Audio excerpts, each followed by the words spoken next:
Art cafe. കലയുടെ സംസ്കാര സമന്വയ മുദ്രകൾ. രവീന്ദ്രം അതീന്ദ്രിയം. രവീന്ദ്ര സംഗീതത്തെ പരിചയപ്പെടുത്തുന്ന ചിത്രീകരണം.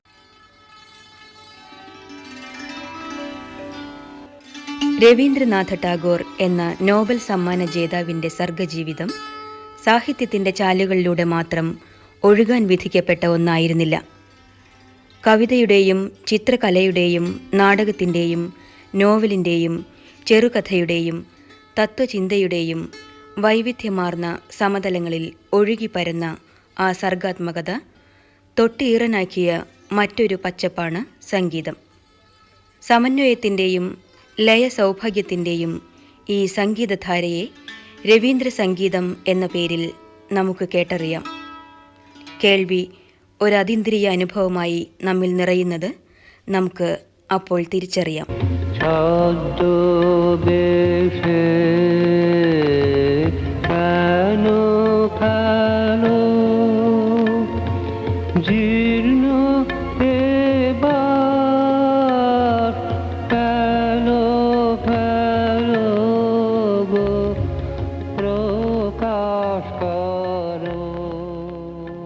മഹാകവിയായി ലോകമറിയുന്ന രവീന്ദ്രനാഥ ടാഗോർ ആവിഷ്കരിച്ച സംഗീത പദ്ധതിയാണ് രവീന്ദ്ര സംഗീതം. താൻ രചിച്ച കവിതകൾക്കും ഗീതങ്ങൾക്കും അതാവശ്യപ്പെടുന്ന ഭാവപകർച്ചകൾ നൽകാൻ കഴിയുന്ന ഒരു സംഗീത ശൈലി രൂപപ്പെടുത്തേണ്ടതിൻ്റെ അനിവാര്യത ടാഗോർ തിരിച്ചറിയുന്നിടത്താണ് ഈ സംഗീതധാരയുടെ തുടക്കം. ഇന്ത്യയിലെയും വിദേശത്തിലെയും വിവിധ സംഗീത ശൈലികളിലുള്ള നിറഞ്ഞ അവഗാഹം സ്വന്തമായ ഒരു പദ്ധതി രൂപപ്പെടുത്തുന്നതിലേക്ക് ടാഗോറിനെ നയിക്കുന്നിടത്ത് അതിസമ്പന്നമായ ഒരു സംഗീതധാര പിറവിയെടുക്കുകയായി. രവീന്ദ്ര സംഗീതം.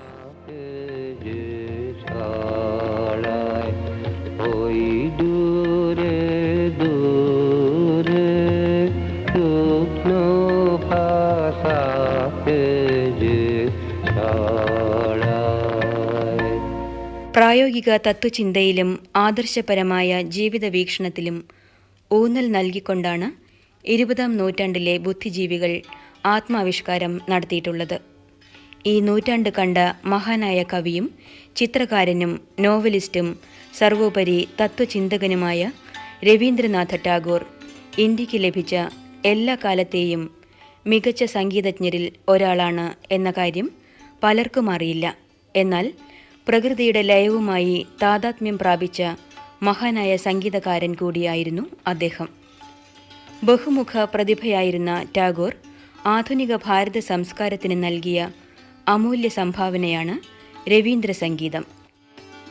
പദങ്ങളുടെയും ശ്രുതിയുടെയും മനോഹരമായ വിന്യാസമാണ് രവീന്ദ്ര സംഗീതത്തിലൂടെ നമുക്ക് അനുഭവവേദ്യമാകുന്നത്.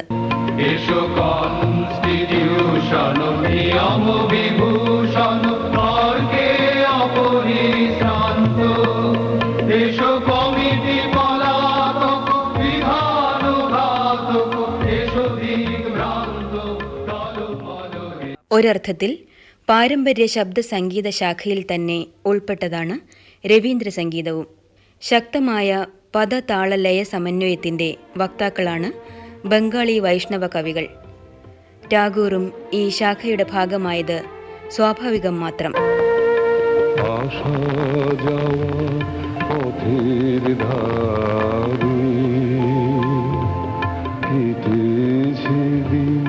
ബംഗാളിൽ പ്രചാരത്തിലിരുന്ന നാടൻ പാട്ടുകളിലും മറ്റും ആകൃഷ്ടനായിരുന്ന ടാഗോർ പതിയെ തന്റെ ശ്രദ്ധ ഉത്തരേന്ത്യൻ ശാസ്ത്രീയ സംഗീതത്തിലേക്കും പാശ്ചാത്യ സംഗീതത്തിലേക്കും വ്യാപിപ്പിക്കുകയായിരുന്നു.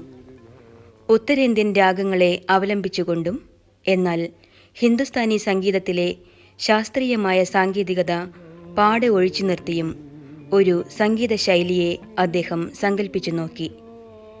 തൻ്റെ കാവ്യരചനകൾക്ക് ഈ സംഗീത ശൈലി ഭാവപരമായ ഒരു ഔന്നത്യം നൽകുന്നുണ്ടെന്ന് മനസ്സിലാക്കിയ അദ്ദേഹം രവീന്ദ്ര സംഗീതം എന്ന് പിന്നീട് സംഗീത ലോകം വാഴ്ത്തിയ ഒരു വഴിച്ചാല് വെട്ടിയുണ്ടാക്കുകയായിരുന്നു. നവോത്ഥാനത്തിൻ്റെതായ ഒരു സാമൂഹിക പശ്ചാത്തലം ഈ സംഗീത പന്ഥാവിനെ കൂടുതൽ പ്രസക്തമാക്കി.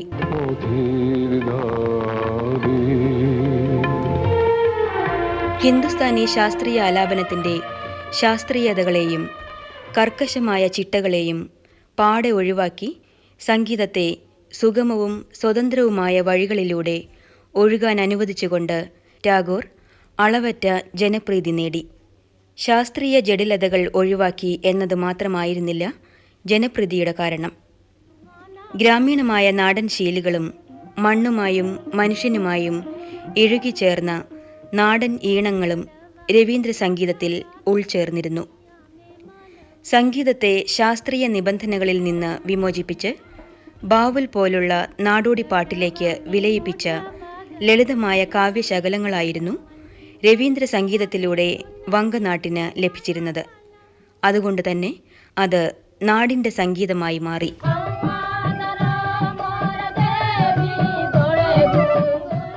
കീർത്തൻ, ഭാടിയാലി, ബാവുൽ തുടങ്ങിയ നാടൻ സംഗീതധാരകളിൽ നിന്നും ഹിന്ദുസ്ഥാനി സംഗീതധാരയിൽ നിന്നും ഊർജം സ്വീകരിച്ച് വ്യതിരിക്തമായ ഒരു സംഗീത പ്രസ്ഥാനമായി മാറിയ രവീന്ദ്ര സംഗീതം പിന്നീട് സ്കോട്ടിഷ് നാടോടി പാട്ടുകളിൽ നിന്നുപോലും നന്മകൾ സ്വീകരിക്കുകയുണ്ടായി. ഏത് നാട്ടിലെ സംഗീത പാരമ്പര്യം സ്വീകരിക്കുമ്പോഴും വരികൾ ആവശ്യപ്പെടുന്ന ഭാവപരമായ ഏകാഗ്രത നിലനിർത്താൻ കഴിഞ്ഞുവെന്നതാണ് രവീന്ദ്ര സംഗീതത്തിൻ്റെ മൗലികത.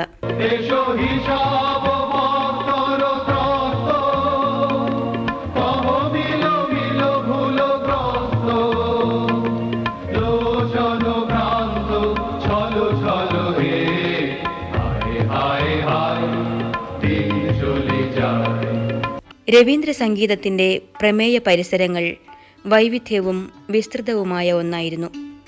വ്യക്തി മനസ്സും സമൂഹ മനസ്സും എന്നുവേണ്ട പ്രകൃതിയുടെ സൂക്ഷ്മമായ ചലന വ്യതിയാനങ്ങൾ വരെ ആ ഗാനങ്ങളിൽ രേഖപ്പെടുത്തപ്പെട്ടു. പ്രണയചിന്തകളാൽ വ്യാകുലമായിരിക്കുന്ന മനസ്സ്, കലാപസന്നദ്ധമാകുന്ന സമൂഹത്തിൻ്റെ തിരയിളക്കങ്ങൾ, പ്രകൃതിയെ നിറച്ചാർത്തണയിക്കുന്ന ഋതുപരിണാമങ്ങൾ, അങ്ങനെ മനുഷ്യന് അന്യമാകാത്ത എന്തും അതിൻ്റെ ഭാവസ്ഫൂർത്തിയോടെ രവീന്ദ്ര സംഗീതത്തിൽ ആവിഷ്കരിക്കപ്പെട്ടു. ഋതുഭേദങ്ങൾക്കനുസരിച്ച് മാറുന്ന പ്രകൃതി, പ്രകൃതിയുടെ ഭാവപകർച്ചകൾക്കൊപ്പം മാറുന്ന മനുഷ്യപ്രകൃതി, ഇതൊക്കെ രവീന്ദ്ര സംഗീതത്തിൻ്റെ പതിവ് പ്രമേയങ്ങളായിരുന്നു.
തത്വചിന്തകൾക്കും മനോഹരമായ പ്രകൃതി വർണ്ണനകൾക്കും പുറമെ നിസ്സാരമായ ജീവിത സന്ദർഭങ്ങളെ സരസമായി ആവിഷ്കരിക്കാനും ടാഗോറിന് കഴിഞ്ഞിട്ടുണ്ട്.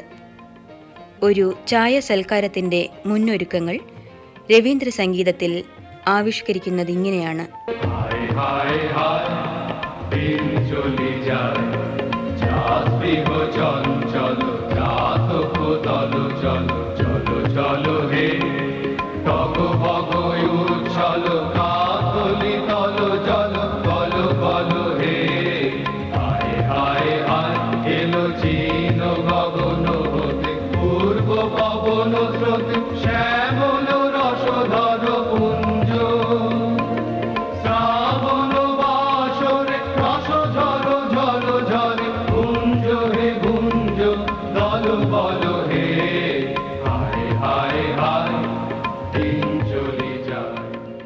രണ്ട് രാജ്യങ്ങളുടെ ദേശീയ ഗാനങ്ങൾ രചിക്കുക എന്ന അപൂർവ ഭാഗ്യം ടാഗോറിനെയാണ് തേടിയെത്തിയത്. ഇന്ത്യയുടെയും ബംഗ്ലാദേശിൻ്റെയും ദേശീയ ഗീതങ്ങൾ രചിച്ചത് ഈ സർഗധനനാണ്. ജനഗണമന എന്ന നമ്മുടെ ദേശീയ ഗാനത്തിൻ്റെ വേരുകൾ രവീന്ദ്ര സംഗീതത്തിൻ്റെ ഫലഭൂയിഷ്ഠതയിലാണ് തൊട്ടുനിൽക്കുന്നത്.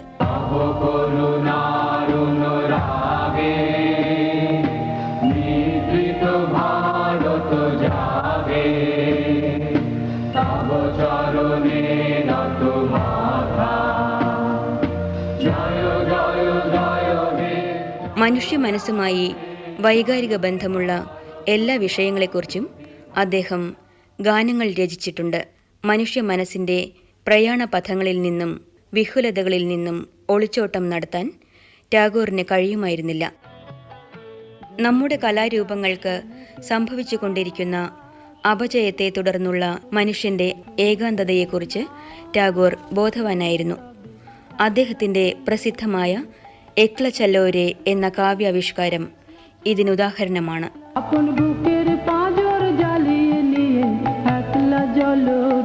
যদি তোর ডাক শুনে কেউ না আসে তবে একলা চলো রে, যদি তোর ডাক শুনে কেউ না আসে তবে একলা চলো রে, তবে একলা চলো একলা চলো একলা চলো একলা চলো রে, তবে একলা চলো একলা চলো একলা চলো একলা চলো রে, যদি তোর ডাক শুনে কেউ না আসে തബെ একলা চলো রে.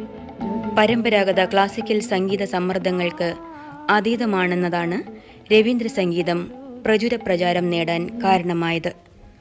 അതേസമയം ഇന്ത്യൻ ക്ലാസിക്കൽ രാഗങ്ങളുടെയും താളാത്മകതയുടെയും സമഞ്ജസ സമ്മേളനം രവീന്ദ്ര സംഗീതത്തിൽ നമുക്ക് ദർശിക്കാം.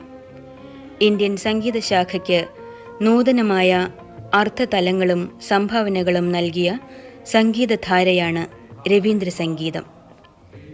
സംഗീതത്തിൻ്റെയും സാഹിത്യത്തിൻ്റെയും അർത്ഥവത്തും സമഞ്ജസവുമായ സമന്വയമായിരുന്നു നാടിൻ്റെ മിടിപ്പറിഞ്ഞ രവീന്ദ്ര സംഗീതം.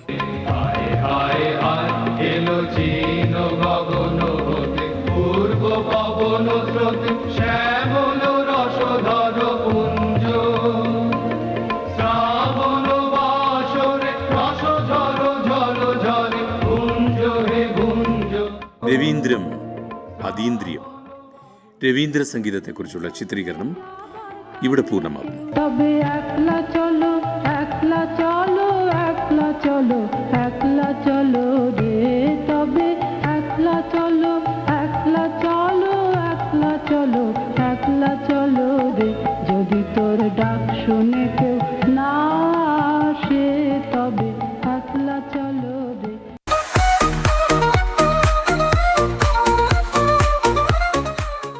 Art cafe.